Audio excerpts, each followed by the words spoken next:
पाठ में हमारा उद्देश्य किसी भी सरकार के लोकतांत्रिक होने की न्यूनतम विशेषताओं को चिन्हित करता है।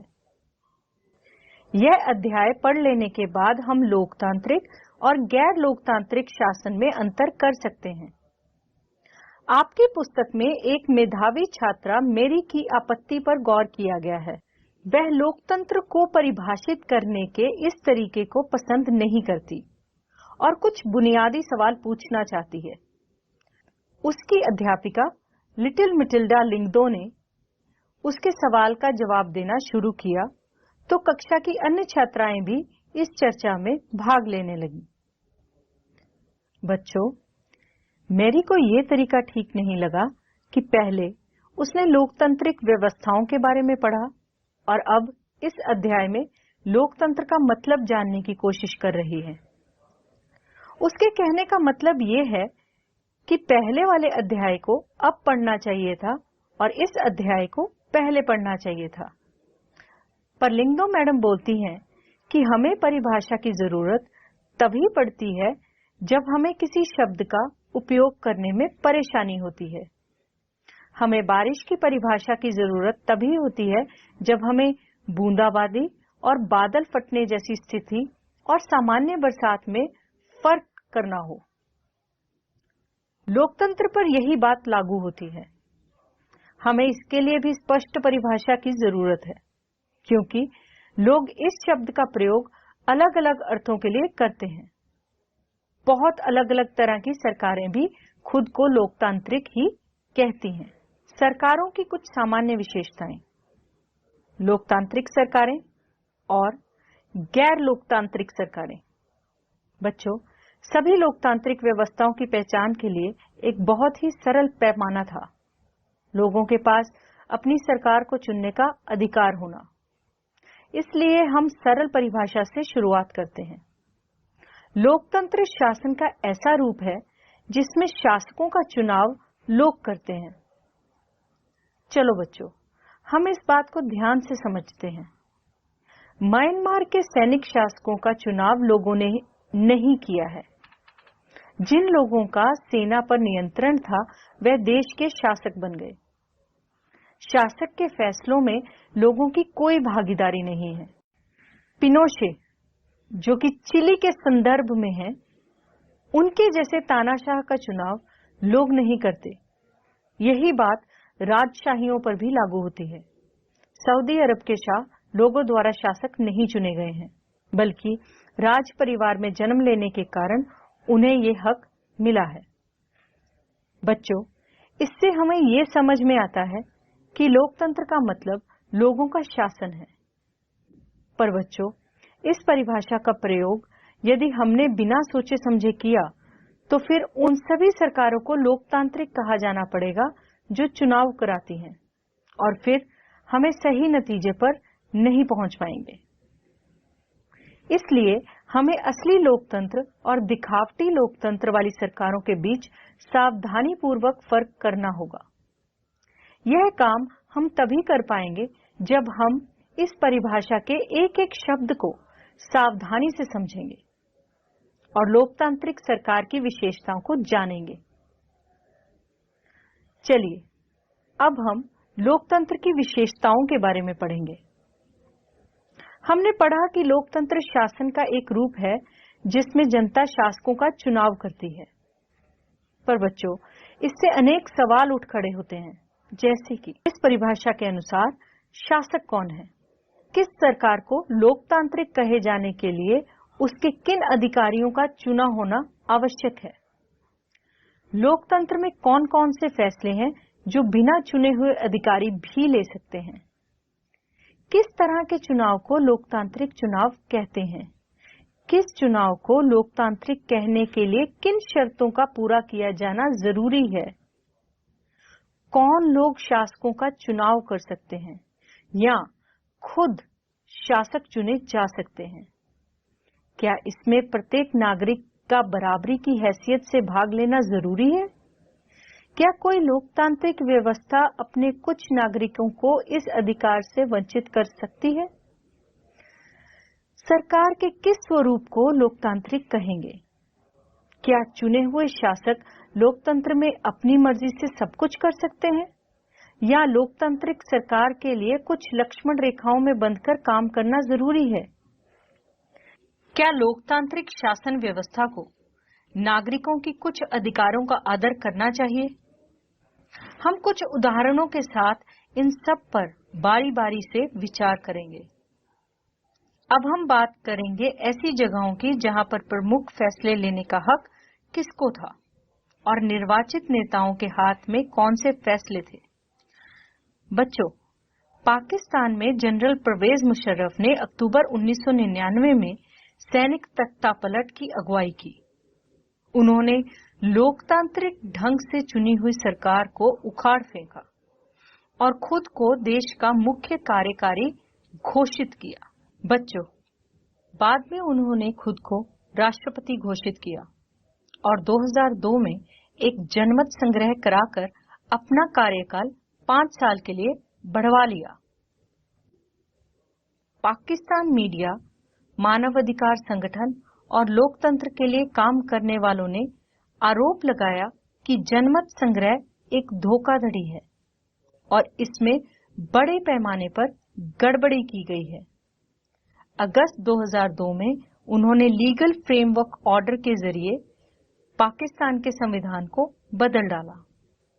इस ऑर्डर के अनुसार राष्ट्रपति राष्ट्रीय और प्रांतीय असेंबलियों को भंग कर सकता है।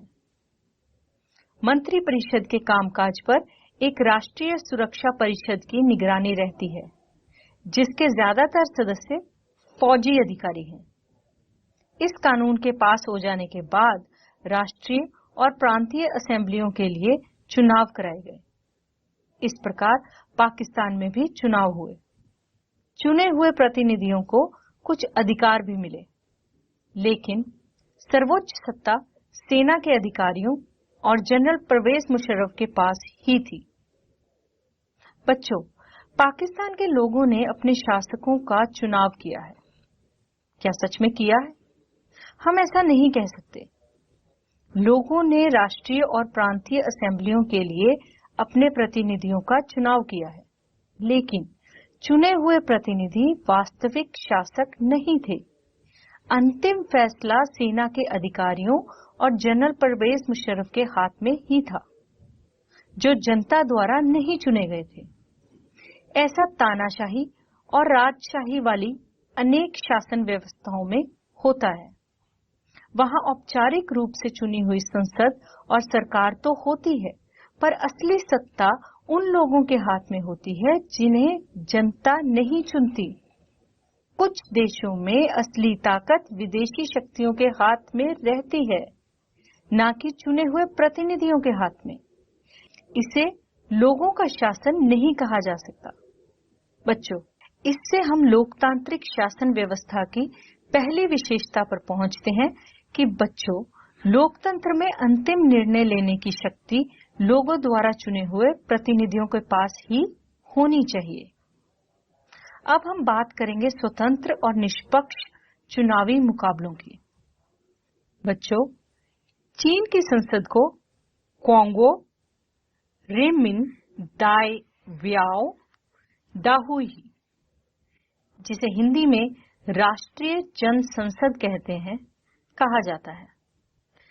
चीन की संसद के लिए प्रति 5 वर्ष बाद नियमित रूप से चुनाव होते हैं। इस संसद को देश का राष्ट्रपति नियुक्त करने का अधिकार है। इसमें पूरे चीन से करीब 3000 सदस्य आते हैं। कुछ सदस्यों का चुनाव सेना भी करती है। चुनाव लड़ने से पहले सभी उम्मीदवारों को चीनी कम्युनिस्ट पार्टी से मंजूरी लेनी पड़ती है। सरकारी स्कूलों के अध्यापक अपने छात्र छात्राओं के माँ बाप से PRI के लिए वोट देने को कहते थे।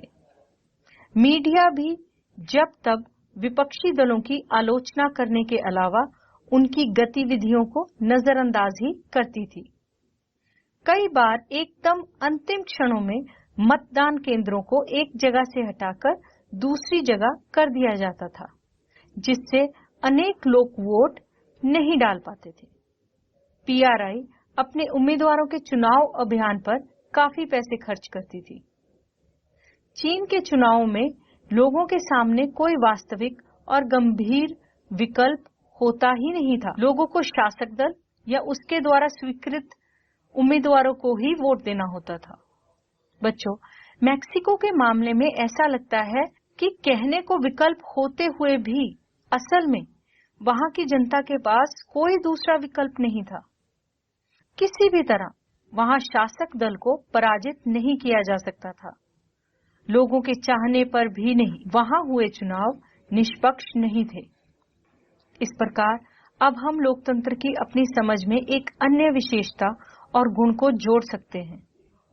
लोकतंत्र के लिए सिर्फ चुनाव करना ही पर्याप्त नहीं होता। चुनाव में एक से ज्यादा असली राजनीतिक विकल्पों के बीच चुनने की स्थिति भी होनी चाहिए। लोगों के पास यह विकल्प रहना चाहिए कि वह चाहें तो शासक दल को गद्दी से उतार दें। बच्चों, अब हम पढ़ेंगे एक व्यक्ति एक वोट एक मूल। इससे पहले हमने पढ़ा कि किस तरह लोकतंत्र के लिए होने वाला संघर्ष सार्वभौमिक वयस्क मताधिकार से जुड़ा था।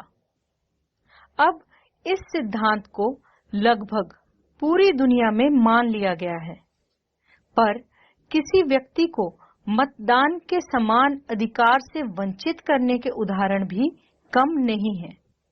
2015 तक सऊदी अरब में औरतों को वोट देने का अधिकार नहीं था। एस्टोनिया ने अपने यहाँ नागरिकता के नियम कुछ इस तरह से बनाए हैं कि रूसी अल्पसंख्यक समाज के लोगों को मतदान का अधिकार हासिल करने में मुश्किल होती है। फिजी की चुनाव प्रणाली में वहां के मूल वासियों के वोट का महत्व भारतीय मूल के फिजी नागरिक के वोट से ज्यादा है। लोकतंत्र राजनीतिक समानता के बुनियादी सिद्धांत पर आधारित है। इस प्रकार हम लोकतंत्र की तीसरी विशेषता को जान लेते हैं। इसमें लोकतंत्र में हर वयस्क नागरिक का एक वोट होना चाहिए और हर वोट का एक समान मूल्य होना चाहिए। अब हम बात करेंगे कानून के राज और अधिकारों के आदर की बात। जिम्बाब्वे को 1980 में अल्पसंख्यक गोरों के शासन से मुक्ति मिली। उसके बाद देश पर जानू पीएफ दल का राज है, जिसने देश के स्वतंत्रता संघर्ष की अगुवाई की थी। इसके नेता रॉबर्ट मुगाबे आजादी के बाद से ही शासन कर रहे थे। चुनाव नियमित रूप से होते थे और सदा जानू पीएफ दल ही जीतता था। राष्ट्रपति मुगाबे कम लोकप्रिय नहीं थे, पर वे चुनाव में गलत तरीके भी अपनाते थे। आजादी के बाद से उनकी सरकार ने कई बार संविधान में बदलाव करके राष्ट्रपति के अधिकारों को बढ़ाया और उसकी जवाबदेही को कम किया। जिम्बाब्वे का उदाहरण बताते हुए शासकों के लिए बार बार जिम्बाब्वे का उदाहरण बताते हैं कि शासकों के लिए बार बार जनादेश पाना लोकतंत्र की एक जरूरत है, पर इतना ही पर्याप्त नहीं है। लोकप्रिय नेता भी अलोकतांत्रिक हो सकते हैं। लोकप्रिय नेता भी तानाशाह हो सकते हैं। अगर हम लोकतंत्र को परखना चाहते हैं तो चुनाव पर नजर डालना जरूरी है। बच्चों, इस प्रकार हम लोकतंत्र की चौथी और अंतिम विशेषता को रेखांकित कर सकते हैं। एक लोकतांत्रिक सरकार संवैधानिक कानूनों और नागरिक अधिकारों द्वारा खींची गई लक्ष्मण रेखाओं के भीतर ही काम करती है। हमने लोकतंत्र की सरल सी भाषा से बात शुरू की कि लोकतंत्र सरकार का ऐसा रूप है जिसमें शासकों का चुनाव लोग करते हैं। अनेक उदाहरणों के जरिए हमने शासन के एक तरीके के रूप में लोकतंत्र की 4 विशेषताओं को रेखांकित किया। इनके अनुसार लोकतंत्र शासन का ऐसा रूप है जिसमें लोगों द्वारा चुने गए शासक ही सारे प्रमुख फैसले करते हैं। चुनाव लोगों के लिए निष्पक्ष अवसर और इतने विकल्प उपलब्ध कराता है कि यह चाहे तो मौजूदा शासकों को बदल सकते हैं। यह विकल्प और अवसर सभी लोगों को समान रूप से उपलब्ध हो। और चौथा, इस चुनाव से बनी सरकार संविधान द्वारा तय बुनियादी कानूनों और नागरिक अधिकारों के दायरे को मानती हुई काम करती रहे। बच्चों, मैक्सिको के मामले में ऐसा लगता है कि कहने को विकल्प होते हुए भी असल में वहां की जनता के पास कोई दूसरा विकल्प नहीं था।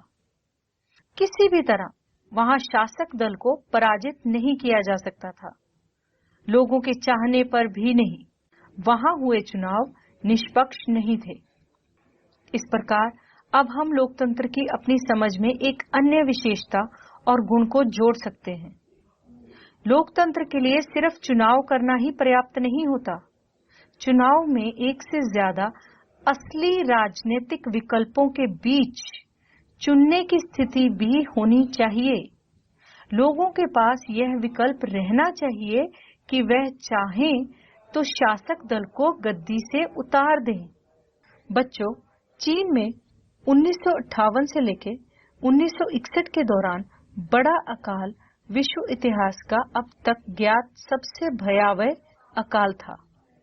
इसमें करीब 3 करोड़ लोग भूख से मरे। उन दिनों भारत की आर्थिक स्थिति चीन से कोई बहुत अच्छी नहीं थी। फिर भी भारत में चीन के समान अकाल और भूखमरी की स्थिति नहीं आई। अर्थशास्त्रियों का मानना है कि ऐसा दोनों देशों की सरकारी नीतियों के अंतर के कारण हुआ। भारत में लोकतांत्रिक व्यवस्था होने से भारत सरकार ने खाद्य सुरक्षा के मामले में जिस तरह से काम किया वैसा करने की जरूरत चीनी सरकार ने महसूस नहीं की। अर्थशास्त्रियों का कहना है कि किसी भी स्वतंत्र और लोकतांत्रिक देश में कभी भी बड़ा अकाल और बड़ी संख्या में भूखमरी हो सकती है। अगर चीन में भी बहुदलीय चुनाव व्यवस्था होती, विपक्षी दल सरकार, स्वतंत्र मीडिया होते, तो इतने सारे लोग भूख से नहीं मर सकते थे। यह उदाहरण लोकतंत्र को सर्वश्रेष्ठ शासन पद्धति बताने वाली विशेषताओं में से एक को बहुत स्पष्ट ढंग से सामने लाता है। बच्चों, लोगों की जरूरत के अनुसार आचरण करने के मामले में लोकतांत्रिक शासन प्रणाली किसी भी अन्य प्रणाली से बेहतर है। गैर लोकतांत्रिक सरकार लोगों की जरूरतों पर ध्यान भी दे सकती है और नहीं भी दे सकती है।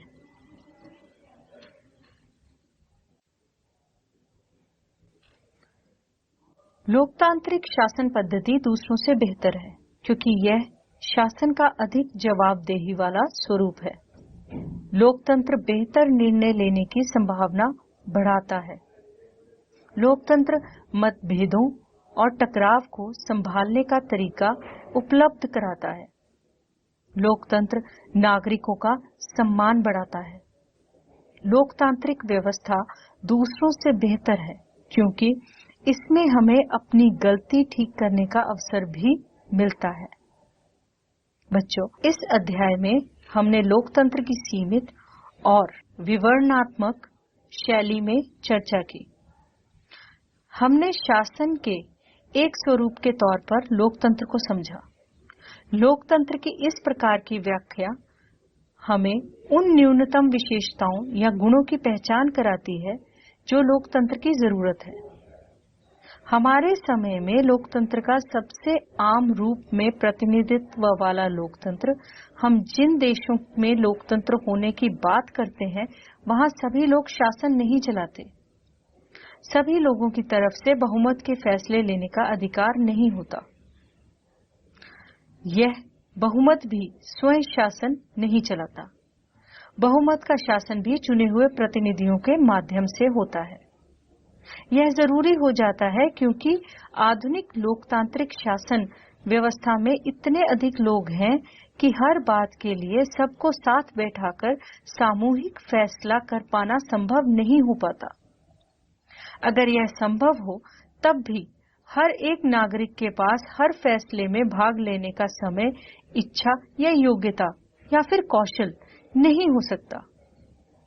इससे हमें लोकतंत्र की स्पष्ट लेकिन न्यूनतम जरूरी समझ मिलती है। इस स्पष्टता से हमें लोकतांत्रिक और अलोकतांत्रिक सरकारों में अंतर करने में मदद मिलती है, लेकिन इससे हमें एक सामान्य लोकतंत्र और एक अच्छे लोकतंत्र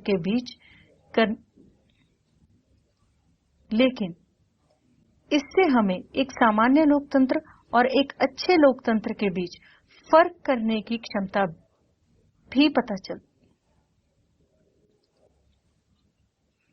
लेकिन इससे हमें एक सामान्य लोकतंत्र और एक अच्छे लोकतंत्र के बीच अंतर करने की क्षमता नहीं मिल पाती।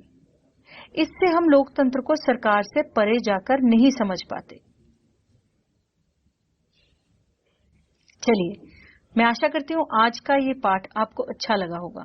अब मैं आपसे कुछ सवाल पूछूंगी। आपकी स्क्रीन पर आपको दो अलग अलग तरह के शब्द और वाक्य दिखेंगे। आपको उनका मिलान कराना है। चिले, नेपाल, पोलैंड, घाना, ये 4 देश हैं। अब इनसे जुड़े 4 वाक्य हैं। चिले को हम याद रखते हैं उसकी सैनिक तानाशाही की समाप्ति के लिए। घाना ब्रिटिश औपनिवेशिक शासन की आजादी के लिए। पोलैंड, इन्होंने एक दल के शासन का अंत किया। और नेपाल, राजा ने अपने अधिकार छोड़कर यहां पर लोकतंत्र की सहमति दी। मुझे पता है अब आप लोकतंत्र के बारे में बहुत कुछ जान गए हैं, तो मुझे बताइए कि इनमें से किससे लोकतंत्र के विकास में मदद नहीं मिलती? लोगों का संघर्ष, विदेशी शासन द्वारा आक्रमण, उपनिवेशवाद का अंत या लोगों की स्वतंत्रता की चाह? बिल्कुल सही, विदेशी शासन द्वारा आक्रमण। आज की दुनिया के बारे में इनमें से कौन सा कथन सही है? राजशाही शासन की वह पद्धति है जो अब समाप्त हो गई है। विभिन्न देशों के बीच संबंध पहले के किसी वक्त से अब कहीं ज्यादा लोकतांत्रिक हैं। आज पहले की किसी दौड़ से ज्यादा देशों में शासकों का चुनाव लोगों के द्वारा हो रहा है। आज दुनिया में सैनिक तानाशाह नहीं रहे। इनमें से जो वाक्य सही है वो है कि आज पहले के किसी दौड़ से ज्यादा देशों में शासकों का चुनाव लोगों के द्वारा हो रहा है। चलिए अब इस वाक्य को पूरा कीजिए। अंतर्राष्ट्रीय संस्थाओं में लोकतंत्र की जरूरत। चलो अब इस वाक्य को पूरा कीजिए। अंतर्राष्ट्रीय संस्थाओं में लोकतंत्र की जरूरत है ताकि अमीर देशों की बातों का ज्यादा वजन हो, विभिन्न देशों की बातों का वजन उनकी सैन्य शक्ति के अनुपात में हो, देशों को उनकी आबादी के अनुपात में सम्मान मिले, दुनिया के सभी देशों के साथ समान व्यवहार हो। बिल्कुल सही उत्तर। अंतर्राष्ट्रीय संस्थाओं में लोकतंत्र की जरूरत इसलिए है ताकि दुनिया के सभी देशों के साथ समान व्यवहार हो। तो कैसा लगा आज का वीडियो? हो रहा है ना अपने देश पे गर्व? विश्व के जाने माने देशों में लोकतंत्र के नाम पे क्या हो रहा है वो जानने के बाद भारत विश्व में सबसे बड़ा लोकतंत्र है, ये कथन बिल्कुल सही है। बड़ा और सबसे अच्छा। चलिए मिलेंगे एक नई वीडियो के साथ बहुत ही जल्द। तब तक के लिए सुरक्षित रहिए, स्वस्थ रहिए और पढ़ते रहिए। नमस्कार।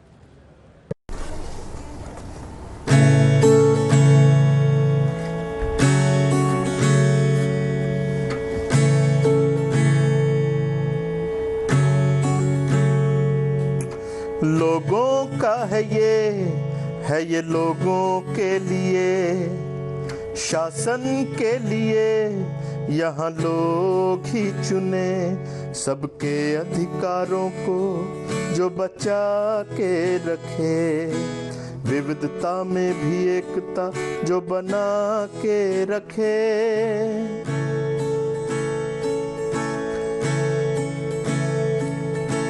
अपने दिल की बात जहाँ खुलकर हम कहें,